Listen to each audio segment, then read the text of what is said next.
Sokina brīvības festivālam ir viens liels atbalstītājs ar ļoti daudz gaismu, un tas ir neviens cits kā festivāla lieldraugs Elektrum. Tādēļ aicinu uz skatuves festivāla lieldrauga Elektrum vārdā uzrunu teikt akciju sabiedrības Latvijas Energo valdes priekšsēdētāju Mārtiņu Čaksti.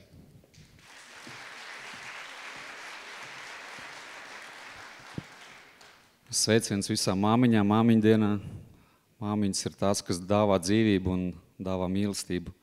Un droši vien tas ir tas, kas šobrīd pasaulē mums mazliet pietrūkst.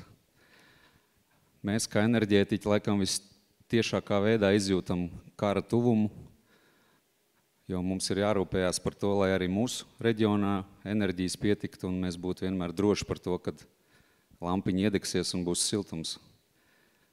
Mēs gan kā darbinieki esam jau 8 reizes vākuši tīri no saviem personīgiem līdzekļiem, lai atbalstītu Ukrainu.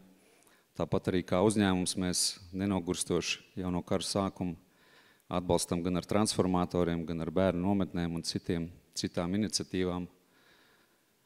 Un ir skaidrs, ka kultūra uzvarēs tumsonību un gaisma uzvarēs tumsu. Mēs parūpēsimies par to, lai vienmēr būtu gaisma un siltums. Savukārt, paldies Sokina kungam un citiem, kas rūpējās par to, lai kultūras gaisma vienmēr būtu gaiša, un kopā mēs uzvarēsim. Paldies!